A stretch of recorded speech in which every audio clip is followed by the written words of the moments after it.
So I think now we will proceed to India, and we will learn about a Pediatrics Assistive Technology project. Thank you, Irene. So my name is Marie Brien, and I'm very pleased to be presenting today on Amar Seva Sangam's Innovations in Assistive Technology, or Pediatric Assistive Technology Provision Program. So a bit of background about our organization and our project. Amar Seva Sangam, or ASA, is an NGO started in 1981 in South Tamil Nadu, in rural South, providing services to children and adults with disabilities. So ASA's Enabling Inclusion Program began in 2014 and provides early intervention and rehab services for children with disabilities.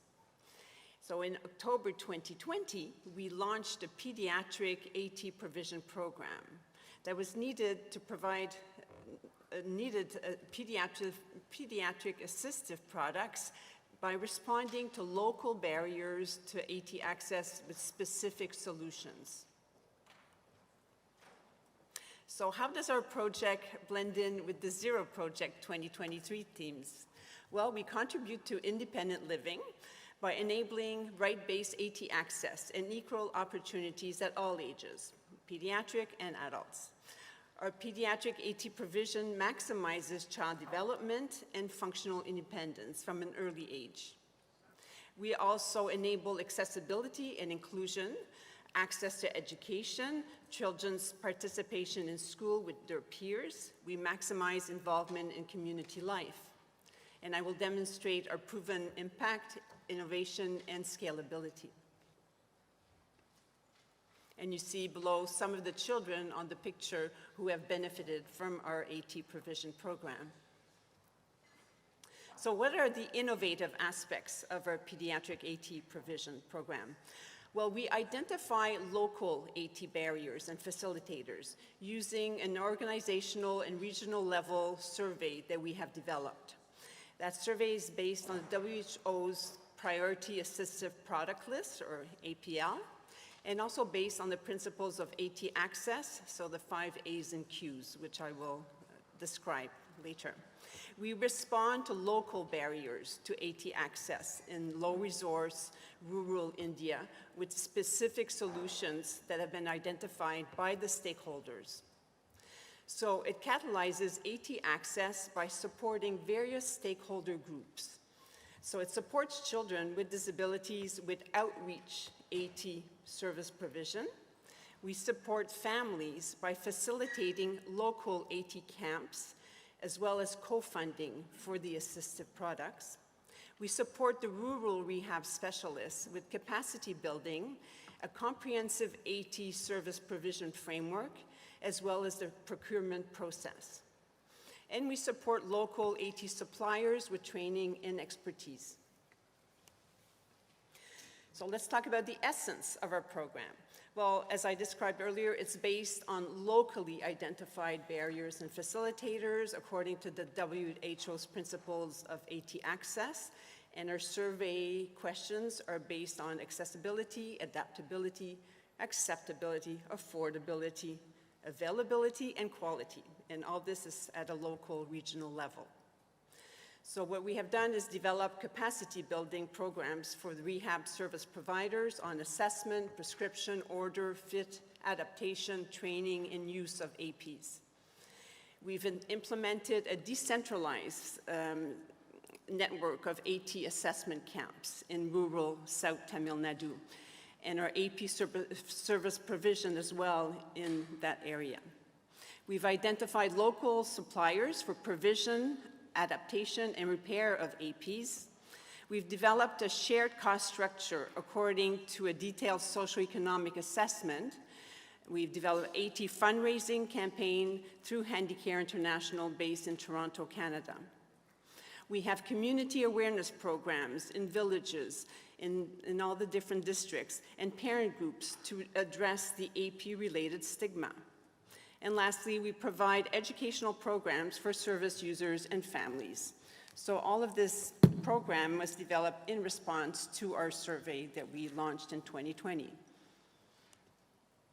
So looking at our impact created since 2020, we've trained 102 rehab workers on AP assessment, prescription, order, fit, adaptation, training, and follow-up. We also trained 2 therapists as AT coordinators to guide, monitor, and evaluate the practice. We've had 30 outreach AT camps held since 2020 in the 3 southern districts of Tamil Nadu. And we distributed a total of 11 APs to children with disabilities. We've developed an AT guidebook for the local rehab workers. And we've further developed our parent groups and community awareness groups in the districts. So the picture depicts an adolescent receiving his power chair and being independent in his village for the first time, and also a little girl using her rollator walker to get to Anganwadi preschool from her home. So here you have the total amounts of AP distributed, 53 hearing aids and accessories, 18 powered and manual wheelchairs, 72 mobility devices, 188 postural devices, including CP chairs, corner chairs, standing frames, 585 adaptations or environmental adaptations to the homes, and 989 orthotics. So the total's 1,711 since 2020. So a functional independence and participation story, Satyamurti, 12-year-old boy with spastic cerebral palsy involving mainly his lower extremities. He's able to ambulate with a rollator walker for short distances, but with much effort and energy expenditure due to severe tightness in his legs. He just received a new manual wheelchair, which he propels efficiently for long distances with great speed. He's able to follow his peers, participate in inclusive school, and participate in community activities. So looking at financing, sustainability, and our challenges, as I mentioned, we function with a co-payment model by family based on our socioeconomic assessment through Handicare International, our sister organization in Toronto. And we have various sources of funding, national, international donors, and some from government.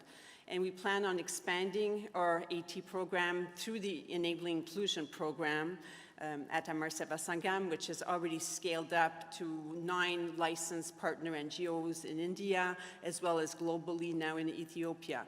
And we will also scale our AT program through the state of Tamil Nadu, where we have partnerships as well.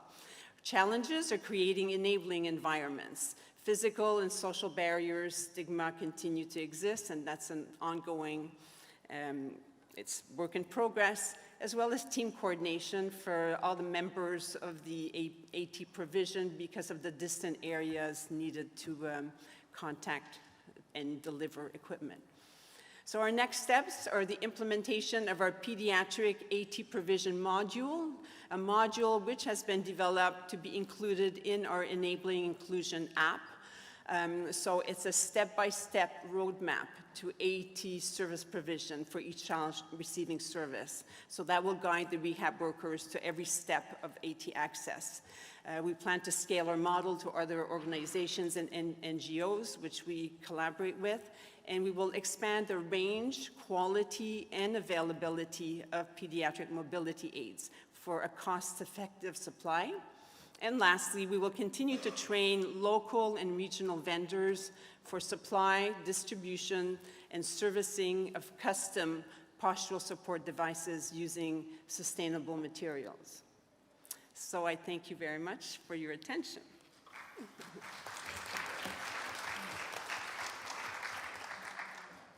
So thank you so much for sharing that information with us. What's interesting is how you follow the WHO principles. And I'm just wondering, just as a question, is how do you balance accessibility, adaptability, acceptability, availability, and quality? Because it's not easy for most innovations that we've seen. It's either you have a really good innovation, but it's too expensive, or it's not available. So can you talk briefly about that? I think for each of those A's and Q's, I think you have to have an acceptable level. another A. But I think, for example, for quality, it has to be an acceptable level of quality where it is safe equipment, it is functional for the child or the person with disabilities. So it has to be of an acceptable quality that the user can functionally use safely. And I think for the affordability, again, it has to be an acceptable, I still return to everything has to be at an acceptable level, that you're reaching that happy medium, that's why we have developed that co-payment on a sliding scale where we look at family socioeconomic levels and contribute some funds to that. If we look at accessibility, again, accessibility, it's always work in progress, and the acceptability is also, that's work in progress for creating enabling environment. So it's a multi-prong approach, so that's why we gathered stakeholder feedback starting in 2020, before the global AT report came out, and really acted upon, had an action plan based on every point of that stakeholder feedback. So I think it just has to be an acceptable level, and where is that acceptable level? That can be subjective.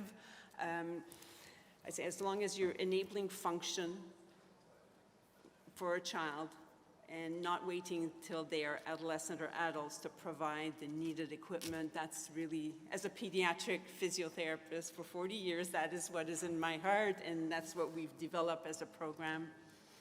Yeah. Thank you for your question. No, thank you so much. I think before we go to our last three innovations, is there a question for Marie about the work they're doing in India? Yes, please. Mm-hmm. Let's keep the questions to maximum 1 minute, please. Thank you. May I ask that what was the percentage of the product that it was built in India and how much it was imported? Because the cost of the product that you want to import, of course, it doesn't match the affordability of the people in that country. We are not importing products. We are using, some are custom made locally. If it's a walking aid or wheelchairs, they are locally available. So there's no importation being done. And now we have to really look at the quality cost ratio. So we don't want to go so low in price that you're compromising quality. So it's a fine balance. And if the price is too high, it cannot be obtained. So it's really, we're still looking at suppliers to try to get that best ratio that's acceptable. Yeah. Okay. All right, thank you so much. One more question, yes, please. Thank you.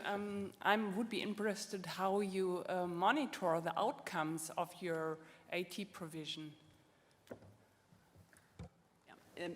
Besides our numbers are only part of the story. Yes, the exactly. quality outcomes. Do you follow the care process, or do you follow it up, the care process?